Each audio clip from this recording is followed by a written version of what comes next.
One checkbox on a Taiwanese broker cost this investor $332,000. Same ETF. Same $610 a month. 22 years of dollar cost averaging.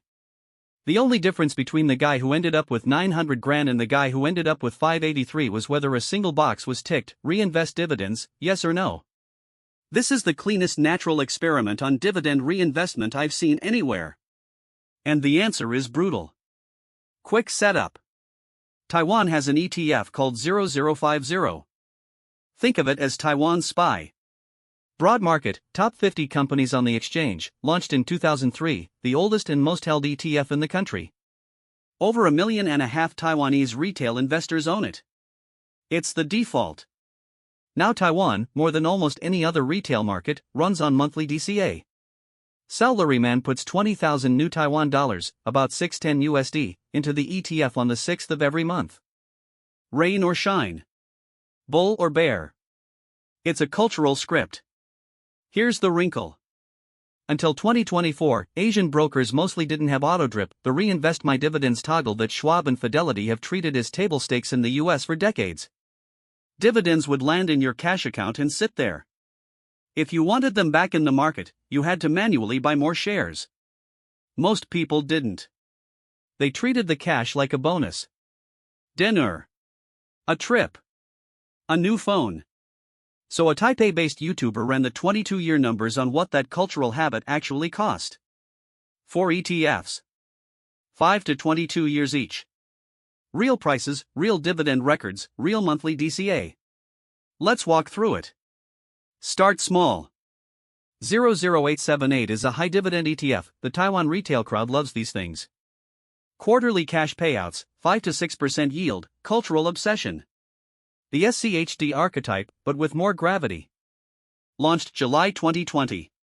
Contribution, 20,000 new Taiwan dollars a month. 5 years and change of data. Total invested, 1.28 million new Taiwan dollars, roughly 39,000 USD.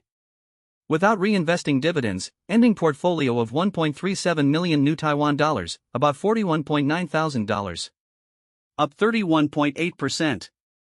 Reinvested, 1.73 million new Taiwan dollars, about $52.7 thousand. Up 34.9%.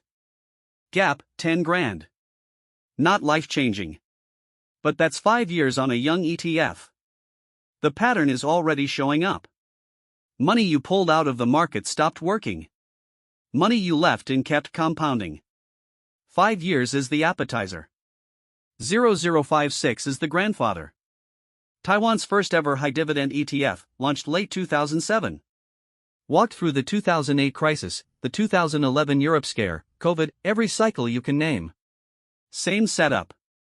20,000 new Taiwan dollars a month from January 2008. 18 years. Total invested, 4.3 million new Taiwan dollars. About $131,000. Dividends not reinvested, 5.85 million new Taiwan dollars, roughly $178,000. Up 113%. Dividends reinvested, 11.80 million new Taiwan dollars, roughly $360,000. Up 174%. The gap is $181,000. Let that sit. 5 extra years of horizon versus case 1. 17 times the dollar gap. This is not linear, the compounding delta grows faster than time does. And here's the kicker, because somebody always says it, high dividend ETFs are for income, obviously you take the cash. Fine. Let's break that assumption with the next one. 06208 is a market cap ETF. Same underlying companies as 0050, basically, just a different provider with a lower expense ratio. Low yield. Not a dividend play. This is the one where you'd expect drip to barely matter. Launched mid-2012. Monthly 20,000 new Taiwan dollars from August 2012. 13 years. Total invested, 3.2 million new Taiwan dollars. About $97.6 thousand. Without drip, 8.81 million new Taiwan dollars, roughly $269,000. Up 212%. With drip, 11.48 million new Taiwan dollars, roughly $350,000. up 259%. Delta, $81,000. On an ETF whose yield averaged around 2%. If you thought low yield was a hall pass to skip reinvestment, no. The dividends are smaller per quarter, but you've got 13 years of them compounding or not. Spoiler, they compound. Now the main event. 0050, launched June 2003. The oldest ETF in Taiwan, the most owned, the one that shows up on every financial literacy poster on every MRT platform. 22 years of monthly DCA. 20,000 new Taiwan dollars on the 6th of every month. Through SARS recovery, through 2008, through the European debt crisis, through the 2015 A-share panic, through the 2018 trade war, through COVID, through 2022's rate shock, through everything. Total invested, 5.38 million new Taiwan dollars. About $164,000 of your own money in. Versioning dividends hit the cash account, the investors spent them or let them sit. Ending balance, 19.13 million new Taiwan dollars. That's roughly $583,000. A 314% total return. More than 3.5x on contributions. By any normal measure, this is a great outcome. This is the retire comfortably outcome. Version B, same contributions, same ETF, same 22 years. Dividends auto reinvested. Ending balance, 30.00 million new Taiwan dollars. Roughly $915,000. A 458% total return. The gap is $332,000. One investor. One ETF. One contribution schedule. The only variable is a single checkbox that, until last year, Taiwanese brokers didn't even offer as a default. 332 grand. That's a Taipei apartment. That's a kid's entire college fund plus grad school. That's a decade of retirement spending. This is what happens when you give single interest math 22 years to lose to compound interest math. Here's what's actually happening under the hood, because compounding gets thrown around so loosely it stops meaning anything. When you take a dividend out of the account and spend it, that money stops being exposed to the market. Forever.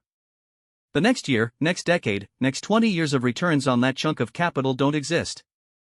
You converted market exposure into cash and spent the cash. When you reinvest, that dividend buys more shares. Those shares pay their own dividends next cycle. Those dividends buy more shares.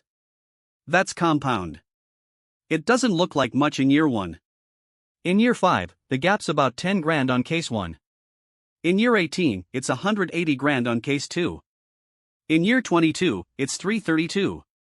The brutal part, the last 5 years of the compounding curve produce more gap than the first 15 combined. Which means most people who'd try it for a few years and don't see the point quit right before the curve bends. Now for the honest counter, because reinvest everything forever isn't advice for an actual human. When does it make sense to take the cash? When you need the money. Full stop. That's it. Passive investing doesn't try to time anything. You hold the market. You put money in when you have surplus. You take money out when you have a real expense. Taking a dividend is functionally the same as selling an equivalent dollar amount of shares, both are you pulling capital out of the market. The dividend version just happens on a quarterly schedule the company picks. So if you're retired and living off the portfolio, dividends as income is fine. If you're mid-career in building, there's no reason to interrupt the compounding just because the cash showed up. The dividend income is free money, framing is the expensive part. It's not free. It costs you the next 20 years of returns on that capital. Here's the practical piece. If your broker has auto-drip as a toggle, most US brokers have had this forever, most Asian brokers finally rolled it out in the last 18 months, go turn it on. Today. Takes 30 seconds. If your broker doesn't have it, that's a real reason to switch brokers. This isn't a nice-to-have feature. Over a long horizon, it's the difference between a comfortable retirement and a generational one. The math doesn't care if you forgot. The math doesn't care if you meant to reinvest last quarter and got busy. The math compounds, or it doesn't. $332,000. One checkbox. Don't be the guy who didn't tick it.